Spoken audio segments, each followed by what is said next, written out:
Welcome back to my channel. ಎಲ್ಲರೂ ಹೇಗಿದ್ದೀರಾ? ನೀವೆಲ್ಲ ಚೆನ್ನಾಗಿದ್ದೀರಾ ಅಂತ ಅನ್ಕೋತೇನೆ. ಪುನಃ ಸಮುದ್ರಕ್ಕೆ ಬಂದೆ ನೋಡಿ. ಲಾಸ್ಟ್ ಟೈಮ್ ನಾನು 2 ಸಲ ಬಂದಾಗಲೂ ಕೂಡ ವಿಡಿಯೋ ಮಾಡಿಕೊಂಡು ನಿಮಗೆ ತೋರಿಸಿದ್ದೇನೆ. ಸುರತ್ಕಲ್ನ ಲೈಟ್ ಹೌಸ್ನ ಅಕ್ಕಪಕ್ಕ ಬೀಚ್ ಸೈಡೆಲ್ಲ ಹೇಗಿದೆ ಅಂತ ನಿಮಗೆ ತೋರಿಸಿದ್ದೇನೆ. ಬೇರೆ ಬೇರೆ ಕಡೆ ಬೇರೆ ರೀತಿ ಅದರ ಸುತ್ತಮುತ್ತಲಿನ ಪ್ರದೇಶವನ್ನು ಒನ್ ಬೈ ಒನ್ ನಿಮಗೆ ತೋರಿಸ್ತಾ ಹೋಗೋದು. ಯಾಕಂದರೆ ಒಂದೇ ಟೈಮ್ ಎಲ್ಲನೂ ಕ್ಯಾಪ್ಚರ್ ಮಾಡಿದರೆ ವಿಡಿಯೋ ತುಂಬಾ ಲೆಂತಿ ಆಗುತ್ತೆ. ಅದಕ್ಕೋಸ್ಕರ ನಾನು ಒಂದೊಂದು ಸಲ ಹೋದಾಗ ಒಂದೊಂದು ಕಡೆ ಹೋಗಿ ಅದೇ ಏರಿಯಾವನ್ನು ನಿಮಗೆ ತೋರಿಸ್ಬಿಟ್ರೆ ವಿಡಿಯೋ ಕೂಡ ಲೆಂತಿ ಆಗಲ್ಲ, ನಿಮಗೂ ಕೂಡ ನೋಡೋದಕ್ಕೆ ಖುಷಿ ಆಗುತ್ತೆ ಅಲ್ವಾ. ಸೊ ನೋಡಿ, ಲೈಟ್ ಹೌಸ್ ಕಾಣಿಸ್ತಿದೆ ಅಲ್ವಾ ಅಲ್ಲಿಂದ ಈ ಕಡೆ ಪಾರ್ಟ್ ನೋಡಿ, ತುಂಬ ದೊಡ್ಡ ದೊಡ್ಡ ಬಂಡೆಗಲ್ಲುಗಳಿವೆ. ಲಾಸ್ಟ್ ಟೈಮ್ ನಾನು ತೋರಿಸಿದಾಗ ತೆಂಗಿನ ಮರಗಳು, ಗದ್ದೆ ಥರ ಎಲ್ಲ ತೋರಿಸಿದ್ದೆ ಅಲ್ವಾ. ಮತ್ತು ಬೀಚು ಫುಲ್ ಪ್ಲೇನ್ ಬೀಚ್ ತೋರಿಸಿದ್ದೆ. ಈ ಸಲ ತುಂಬ ದೊಡ್ಡ ದೊಡ್ಡ ಬಂಡೆಗಲ್ಲುಗಳಿವೆ. ಥರ ಡಿಫ್ರೆಂಟ್ ಆಗಿದೆ, ತುಂಬ ಚೆನ್ನಾಗಿದೆ. ಈ ಕಡೆ ಪಾರ್ಟ್ ಇದೆಯಲ್ಲ ಸಖತ್ತಾಗಿದೆ.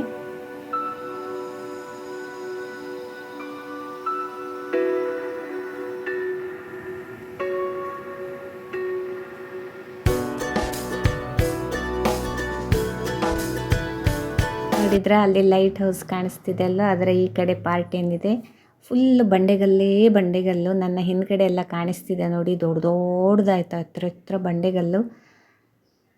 ಹಾಗೆ ನೋಡಿ, ತುಂಬ ಅಲ್ಲಿ ಬಲ್ಲೆನೂ ಕೂಡ ಇದೆ. ತುಂಬ ಬಲ್ಲೆಗಳನ್ನೆಲ್ಲ ಕಟ್ ಮಾಡಿದ್ದಾರೆ, ಅಂದರೆ ಗಿಡ ಮರಗಳನ್ನೆಲ್ಲ ತುಂಬ ಕಟ್ ಮಾಡಿದ್ದಾರೆ.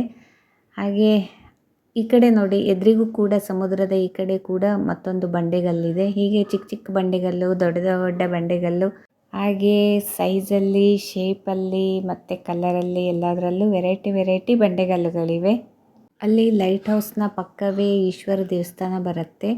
ಅಲ್ಲಿ ಮೇಲೆ ಕಾಣಿಸ್ತಿದೆ ಅಲ್ಲ, ದೊಡ್ಡ ಬಂಡೆಗಲ್ಲಿನ ಆಚೆ ಮೇಲೆ ಸುರತ್ಕಲ್ನ ಸದಾಶಿವ ದೇವಸ್ಥಾನ ಬರುತ್ತೆ. ಆಚೆ ಒಮ್ಮೆ ಹೋಗೋಣ, ಸದ್ಯಕ್ಕೆ ಆಗಲ್ಲ, ನೆಕ್ಸ್ಟ್ ಇನ್ನೊಮ್ಮೆ ತೋರಿಸ್ತೇನೆ. ಹಾಗೆ ಇಲ್ಲೆಲ್ಲ ಒಮ್ಮೆ ನೋಡ್ಕೊಂಡು ಬನ್ನಿ.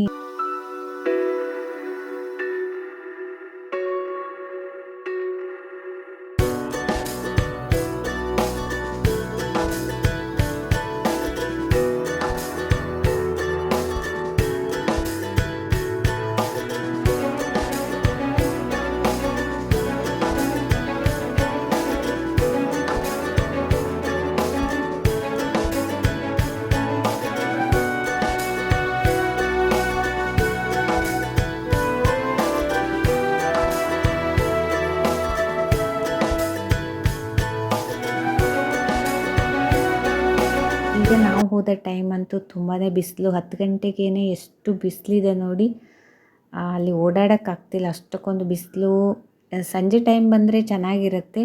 ತುಂಬ ಜನರು ಬರ್ತಿರ್ತಾರೆ, ಹೋಗ್ತಿರ್ತಾರೆ. ಕೆಲವರು ರೀಲ್ಸ್ ಎಲ್ಲ ಮಾಡ್ಕೋತಾರೆ ಯೂಟ್ಯೂಬಿಗೆ, ಇನ್ಸ್ಟಾಗ್ರಾಮಿಗೆ ಅಂತ.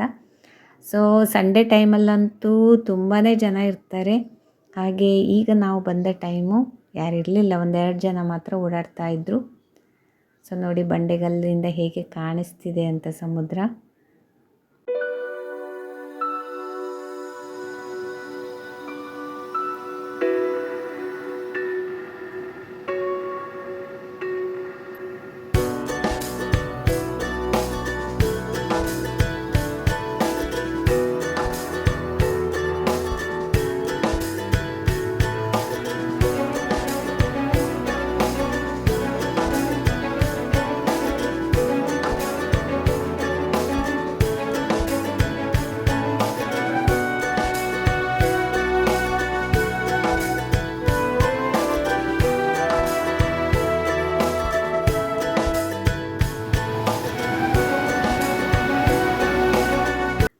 ಈ ಬಂಡೆಗಲ್ಲು ನೋಡಿ, ದೊಡ್ಡ ಬಂಡೆಗಲ್ಲು, ಕಪ್ಪು ಬಂಡೆಗಲ್ಲು.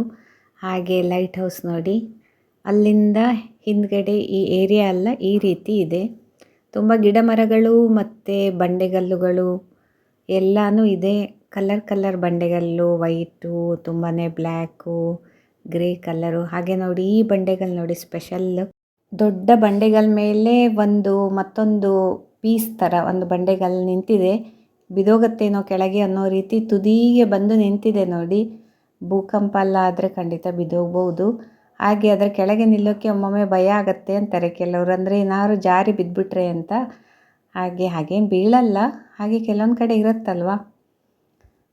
ನೇಚರಿಂದು ಸ್ಟ್ರಕ್ಚರ್ ಹಾಗೆ ಅಲ್ವಾ, ಒಂಥರ ವಿಸ್ಮಯ, ವಿಚಿತ್ರ. ಹಾಗೆ ಅಲ್ಲಿ ನೋಡಿ ಅಮ್ಮ ಕೂತಿದ್ದಾರೆ, ಒಂದು ಚಿಕ್ಕ ಬಂಡೆಗಳ ಮೇಲೆ ಕಾಲನ್ನು ನೀಡ್ಕೊಂಡು ಆರಾಮಾಗಿ ರಿಲ್ಯಾಕ್ಸ್ ಆಗಿ ಕೂತಿದ್ದಾರೆ. ನಾವು ಹಾಗೇ ಬರೋದು, ಅಪರೂಪಕ್ಕೆಲ್ಲರೂ ಬಂದು ಕೂತ್ಕೊಂಡು ಹೋಗ್ತೇವೆ.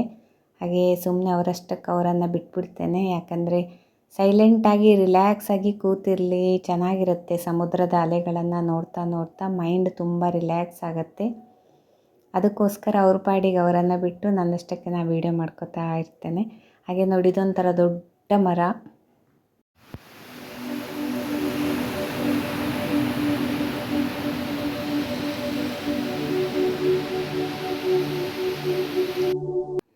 ಈಗ ನಾವು ಬೀಚಲ್ಲಿ ನಿಂತಿದ್ದೇವಲ್ಲ, ಇದು ತುಂಬ ಎತ್ತರಕ್ಕಿದೆ.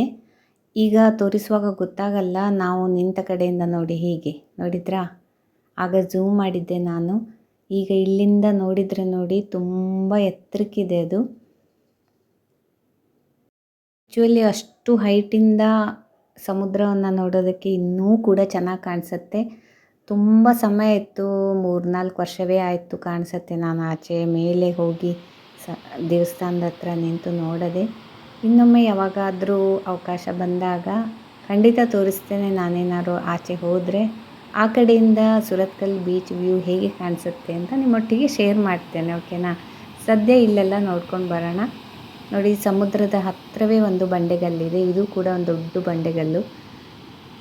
ಇಲ್ಲಿಂದನೂ ಕೆಲವರು ಮೇಲೆ ಹತ್ಕೊಂಡು ನೋಡ್ತಾರೆ, ಚೆನ್ನಾಗಿರುತ್ತಂತೆ ವ್ಯೂ ನೋಡೋಕ್ಕೆ.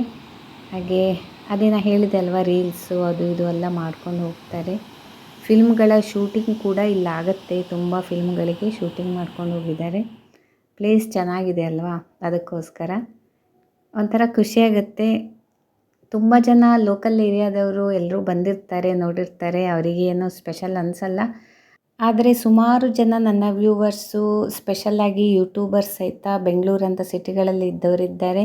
ಅವರಿಗೆಲ್ಲ ತುಂಬಾ ಖುಷಿಯಾಗತ್ತಂತೆ, ಯಾಕಂದರೆ ಅವರುಗಳಿಗೆ ಸಮುದ್ರ ಸೈಡಲ್ಲಿರೋ ಸೀನರಿ ಅದೆಲ್ಲ ಗೊತ್ತಿರಲ್ಲ ಅಲ್ವಾ, ಅದಕ್ಕೆ ತುಂಬ ಖುಷಿ ಪಡ್ತಾರೆ. ಅವರಿಗೋಸ್ಕರ ಸ್ಪೆಷಲ್ಲಾಗಿ ಇಂಥ ವಿಡಿಯೋವನ್ನು ಅಪ್ಲೋಡ್ ಮಾಡ್ತಾ ಇರ್ತೇನೆ. ಸೊ ಯಾರಿಗೆಲ್ಲ ಇಷ್ಟ ಆಗುತ್ತೆ ಅವರು ಮಾತ್ರ ನೋಡಿ. ಹಾಗೆ ಇಲ್ಲೊಂದು ಗುಡಿ ಸಹ ಇದೆ ನೋಡಿ, ಮೆಟ್ಲಾಗಿದೆ. ಆ ಕಡೆ ಹಿಂದೆ ತೆಂಗಿನ ಮರಗಳೆಲ್ಲ ಎಷ್ಟು ಚೆನ್ನಾಗಿ ಕಾಣಿಸುತ್ತೆ ನೋಡಿ ಅಲ್ವಾ. ಇನ್ನು ನೆಕ್ಸ್ಟ್ ನಾವು ಮನೆಗೆ ಹೊರಟ್ವಿ. ಆನ್ ದ ವೇ ಸ್ವಲ್ಪ ಬೊಂಡ ಎಲ್ಲ ತೊಗೊಂಡ್ವಿ, ಅಂದರೆ ಎಳ್ನೀರೆಲ್ಲ ತೊಗೊಂಡ್ವಿ. ತುಂಬ ಬಿಸಿಲಿದೆ ಅಲ್ವಾ, ಹೀಟ್ ಆಗುತ್ತೆ ಬಾಡಿಗೆ, ಅದಕ್ಕೋಸ್ಕರ ತುಂಬಾ ರೇಟ್ ಆಗಿಬಿಟ್ಟಿದೆ ಎಳ್ನೀರಿಗೆ. 55 ರೂಪೀಸ್ ಅಂತ ಹೇಳಿದರು, ತುಂಬ ಕಾಸ್ಟ್ಲಿ ಆಗಿಬಿಟ್ಟಿದೆಪ್ಪ. ಆದರೂ ಕೂಡ ಬೇಕಂದರೆ ತೊಗೊಳ್ಳೇಬೇಕಲ್ವಾ. ಸೊ ಅದನ್ನು ತಗೊಂಡು ನಾವು ನೆಕ್ಸ್ಟ್ ಹೋಗಿದ್ದು ತರಕಾರಿ ಅಂಗಡಿಗೆ. ಹಾಗೆ ಸ್ವಲ್ಪ ತರಕಾರಿ ಕೂಡ ತಗೊಂಡು ಅಲ್ಲಿಂದ ಇನ್ನು ಮನೆಗೆ ಹೊರಟ್ವಿ. ಸೊ ಇವತ್ತಿನ ವ್ಲಾಗ್ ನಿಮಗೆಲ್ಲರಿಗೂ ಇಷ್ಟ ಆಯಿತು ಅಂತ ಅಂದ್ಕೊಂಡಿದ್ದೇನೆ. ಇಷ್ಟ ಆದರೆ ಒಂದು ಲೈಕ್ ಕೊಡಲೇಬೇಕಲ್ವ. ಹಾಗೆ ಹೊಸದಾಗಿ ಯಾರೆಲ್ಲ ನನ್ನ ಚಾನಲ್ ನೋಡ್ತಿದ್ದೀರಾ ಖಂಡಿತ ಸಬ್ಸ್ಕ್ರೈಬ್ ಮಾಡ್ಕೊಬಿಡಿ. ಇನ್ನೊಂದು ಬೆಸ್ಟ್ ವಿಡಿಯೋದೊಂದಿಗೆ ತಿರ್ಗಾ ಸಿಗ್ತೇನೆ. ಅಲ್ಲಿವರೆಗೆ ಟೇಕ್ ಕೇರ್, ಬಾಯ್.